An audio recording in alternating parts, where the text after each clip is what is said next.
Welcome to WMRE's Common Area Podcast.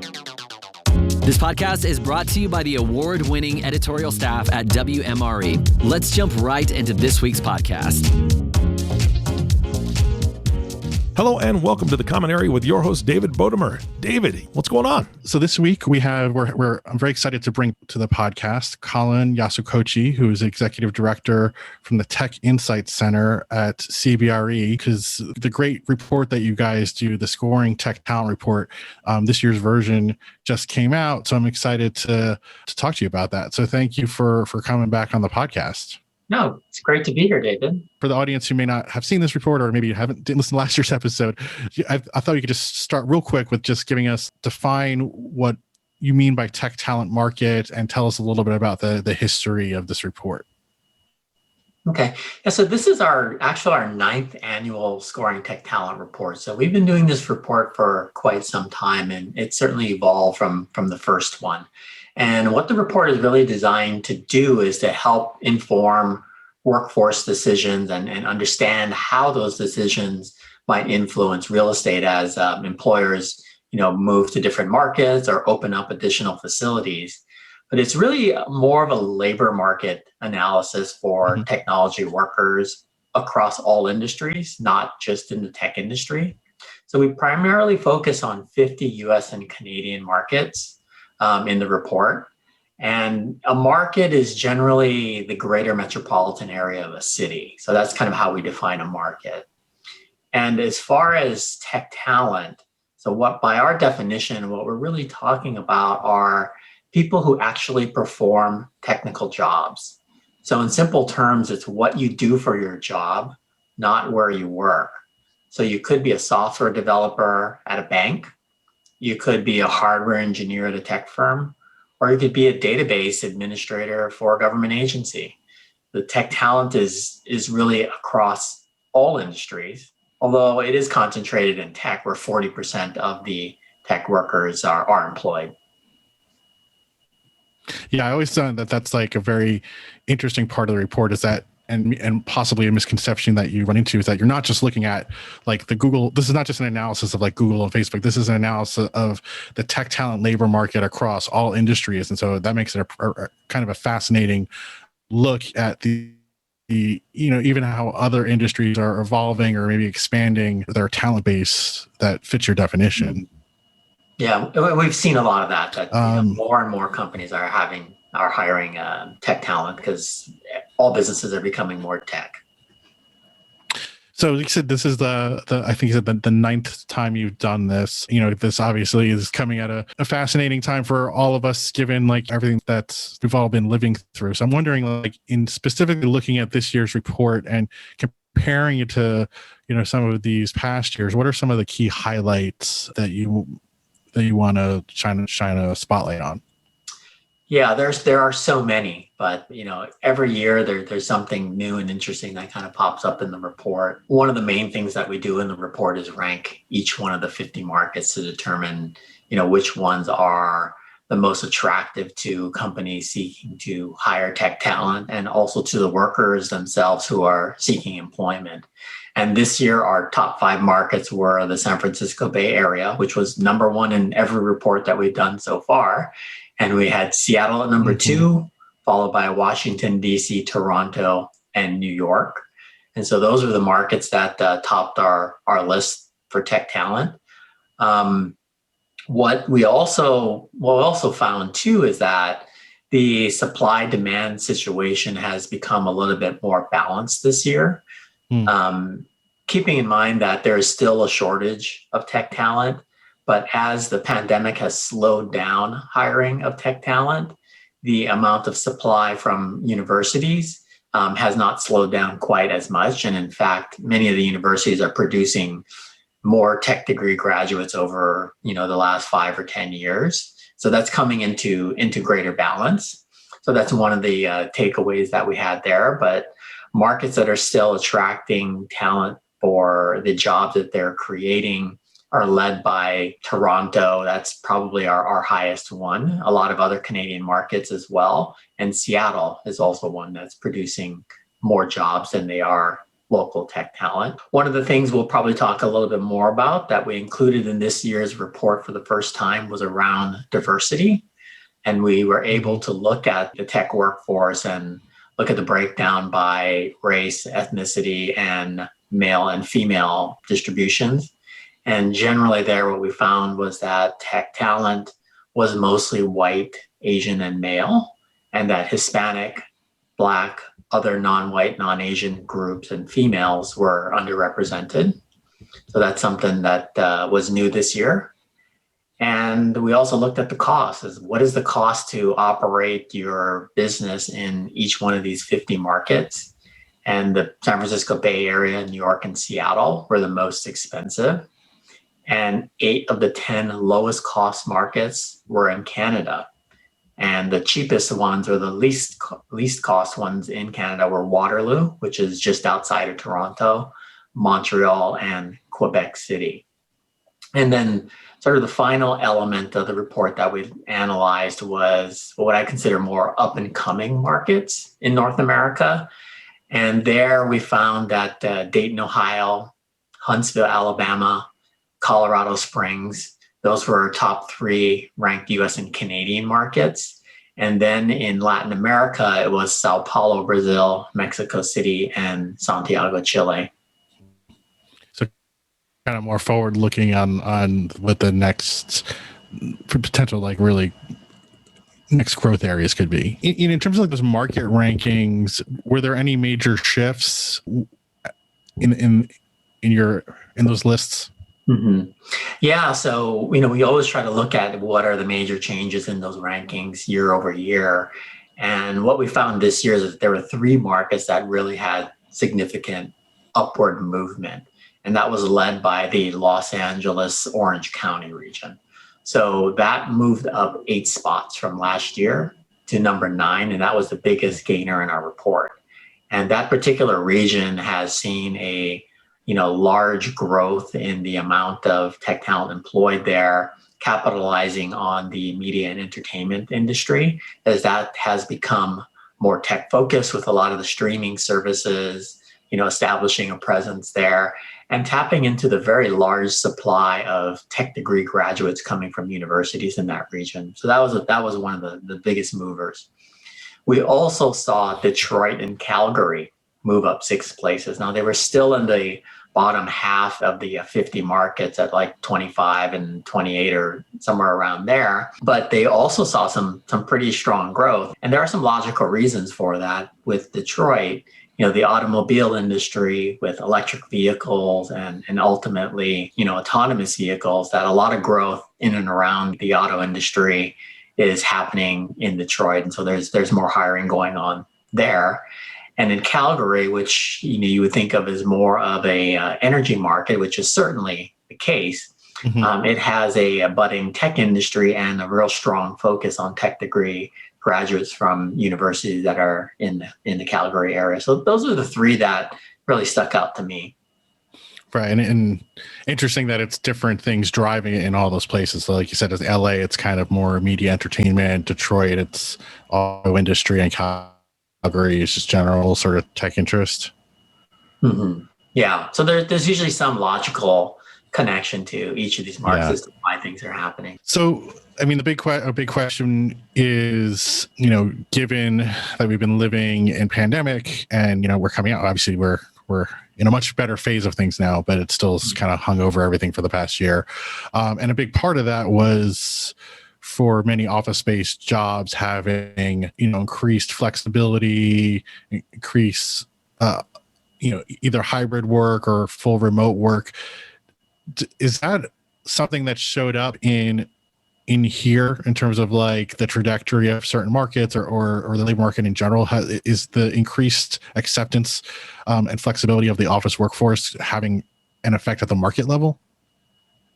Yeah, there's a lot of things that we looked at, and what sort of stood out was the fact that when we looked at job postings, that number had increased pretty substantially in terms of the remote work opportunities, because it was probably pre-pandemic, maybe about 5% of the sort of tech talent jobs had remote work as an option there. And that number has jumped to 12 or 13%. So that's certainly an indication of acceptance by the employers themselves. And certainly the tech talent workforce itself continued to grow during the pandemic, although it grew a lot less than it did previously. So in 2020, we saw about a 1% growth in the tech talent employment levels. And that was a decline from a little over 4% in 2019. So it certainly continued to grow, but the growth rate slowed down. But compared to non-tech jobs in 2020 declined by 5.5%. So the positive growth in tech talent has kind of kept that market pretty competitive. And it represents how we've all become more reliant on tech products and services, like video conferencing, other online productivity tools, social media, streaming, and of course, e-commerce. So those are things that have kept the market for tech talent relatively tight. And that's actually given them a little bit of leverage as it relates to requesting greater work flexibility. Because as all of us were forced to work from home and, getting used to that, we formed habits, certainly. And as we've become accustomed to that, we found things that we like about working remotely or working from home, and we found things that we don't like, depending on your individual situation. And when we've done our own surveys and when we've looked at surveys by others, what we found was that 80% of the employees whose workplace is an office, have a desire to work remotely somewhere in the 2 to 3 days per week range. That's not to say that they don't want to return to their office, because they also said that they do, but they want to return to their office less for individual kind of heads down type work, but they want to return to their office to collaborate with their colleagues, maybe meet with their customers and enjoy what work centers have to offer in terms of amenities and social activities. And then some people probably just want to be away from home. Yeah. Well, definitely that aligns with my own personal workflow as we've been emerging out of pandemic, which is still largely remote, but I, now starting to go in the office a little more for team meetings and just sometimes I need a better internet connection, things like, just things like that. Yeah. But then there are, and then a lot of our days where I'm doing the more just sitting down and, really want to just focus on writing or editing something, perfectly happy to just keep doing that at my home office now. Yeah. The other thing I would add too is that, I really believe that remote work is going to continue to evolve in the future. I don't think that the final script has been written on remote work, and it may look a lot different a year from now. I can't tell you exactly what that will look like. I think once more people start returning to their office, even if that is part-time, we're going to get a better sense of what that remote situation is going to look like, probably, toward the end of the year and into 2022. But I'll also say that, we're not going back to the way things were pre-pandemic. Right. Yeah. And I think, another factor within that is while it's nice to be able to go into an office to do certain things, the commute still isn't that fun. That is definitely the case. That commuting is certainly an issue, and that's a real big issue for transit-dependent markets where people are still have an aversion to getting on the trains. So just segueing a little bit here, as we established earlier, you're not. I think it's made pretty clear this report we're talking about tech talent isn't just talking about tech firms, but obviously those are a big source of this kind of job growth. And you also did mention, like in LA, media entertainment has been driving some of it, and Detroit, it's automotive. But I was curious, in non-tech centric industries, have you noticed, any accelerations in any particular kinds of industries recently in terms of, a real push for incorporating tech talent into some of those business lines? Yeah, so I think where we saw, a lot of additional hiring in 2020, because that's kind of where our data is through, is in like financial and professional services. They added tech talent, and also the government added more tech talent in 2020. So those are kind of three areas where we saw growth in tech talent in addition to the tech industry. And it's interesting as, many of of course, the financial and professional services are becoming more tech oriented and using it more extensively. And certainly, the government potentially with cybersecurity and modernizing government, that's created an additional need for tech. And you also referenced this earlier, but I was wondering if you could talk a little more about it. But this idea that, okay, so there's some markets where there are more jobs being created than the local talent base is producing in order to fill those openings. And then there are other markets where there might be more, or like the pace of talent being created is maybe outpacing the job opening. So just wondering if you can kind of talk a little bit more about that. I think you mentioned that Canada or Toronto might be one of the biggest markets that's where there's a lot more openings than what the current market is able to meet, and versus I think New York on the other end is producing a lot more than what the current job situation is. Is that? Yeah. Correct me if I butcher that, and also if you can I think it's probably a good opportunity to me to explain what that comparison is. So what we call it is like a brain drain or a brain gain, and what it really is a supply demand analysis of the labor market for tech talent. And so we look at the number of tech degree graduates in the last 5 years, that's the supply. And then we look at the number of tech jobs created over the last 5 years, and that's the demand. And what is the difference between the two? So if the difference is you have more jobs than you do degrees, then you have a brain gain because people had to move to that particular market to take those jobs. And the opposite is true if you have more tech degrees than jobs, that those people had to leave to go seek employment elsewhere. So that's sort of the basic supply demand analysis that we looked at. And then what we found again was like Toronto and Seattle were the largest brain gain markets. Others included on the top of that list were Montreal, Vancouver, and Charlotte, North Carolina. On the other end of the spectrum, we had a lot of markets that are very large in size and have a very high concentration of universities within their region. And so those markets, which we're trying to characterize as top education markets, and those are markets that produce a large supply of tech talent. They're good markets for tech employers to want to be in because there's a good supply, and every year new graduates are entering the market. So it's good for growth. And those are like New York, Washington, DC, Boston, Chicago, Los Angeles, and even Detroit kind of enters into that group of areas that are producing a lot of talent.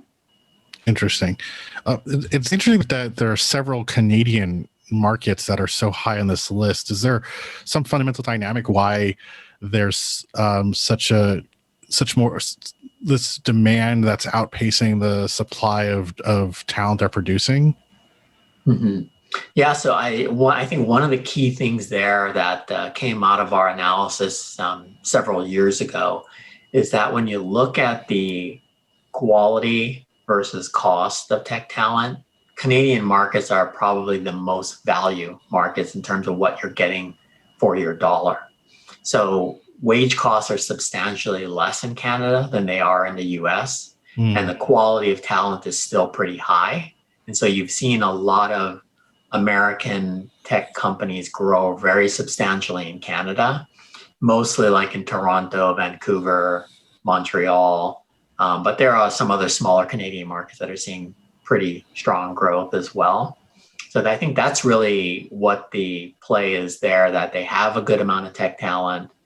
Also, the immigration policies are more favorable in Canada for tech talent to be able to work there.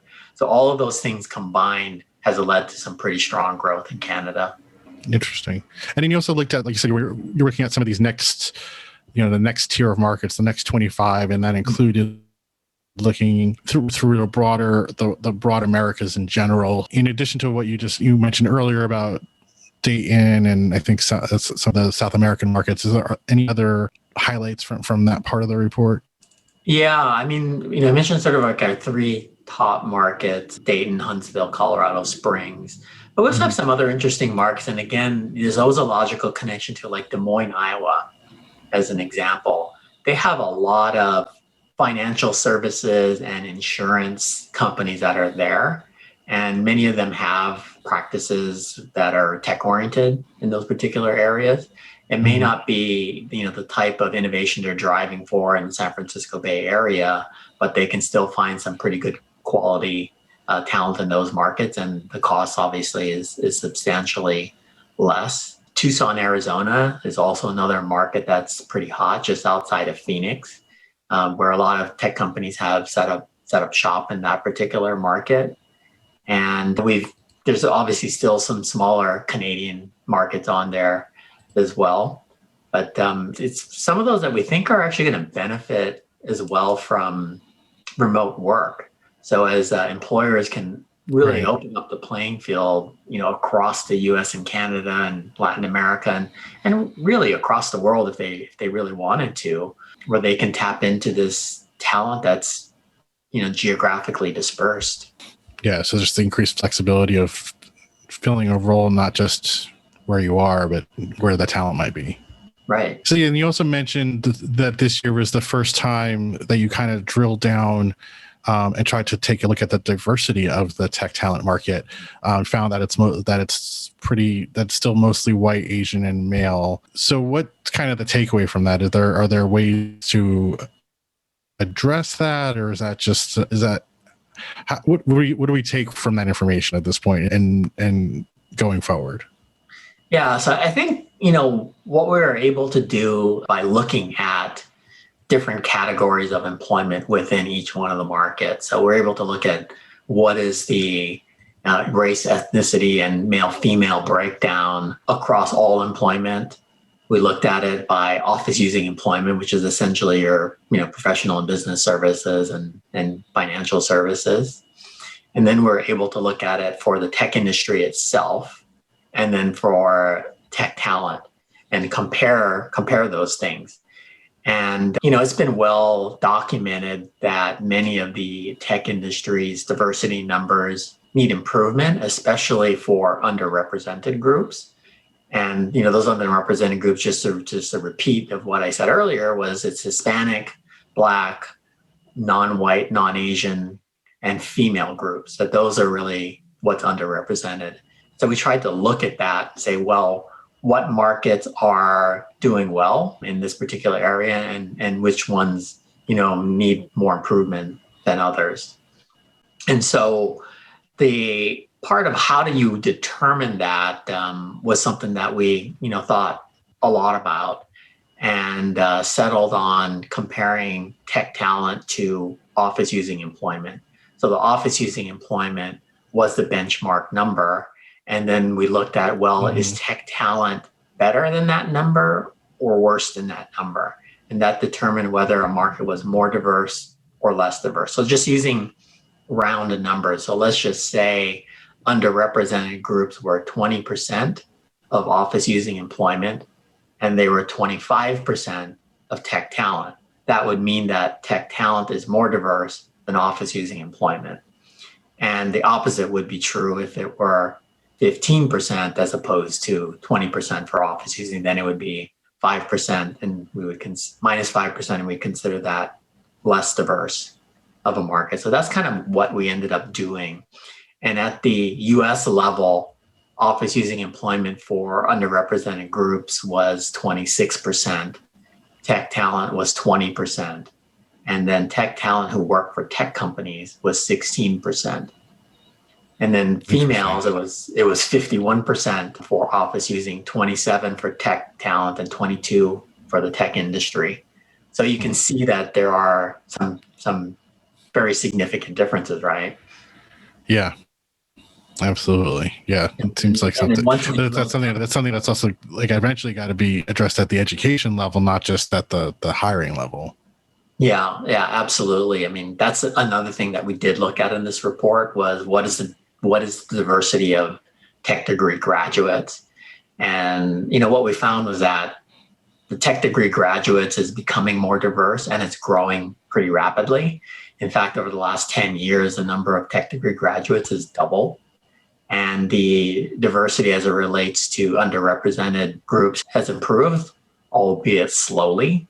So if you do like a comparison of, who's coming out of college and how does that compare to the existing tech talent workforce, is what we found was that underrepresented groups who were recent tech graduates represented about 23.5%. And that compares to 20% for the existing tech talent workforce. So what that would tell you is that if all those individuals got employed as in a tech talent role, not all of them will necessarily either by choice or whatever reason, that would tell you that the diversity on that metric should improve, right? Because if there's higher number of diverse talent coming out of college, that should improve the numbers in the existing workforce. So are there any other pieces of the report that you wanted to highlight? One of the other things that we feel is a good use case for this report of their teams and where they want to establish maybe a new location. And for a variety of different reasons, if it's to diversify their workforce or to improve the diversity of their workforce. And the underlying reason is they want to go to where the good tech talent is being created by local universities. Sort of what that translates into for real estate investors is that with that understanding and in those same areas within markets where it's going to be attractive to these tech employers, that's going to where the demand is going to be created. And it's not just for office space, it's for housing, retail, industrial, everything that you can think of that would be needed to be supported by growing employment base. The real estate is certainly an aspect that needs to support that and where investors, I think, these trends.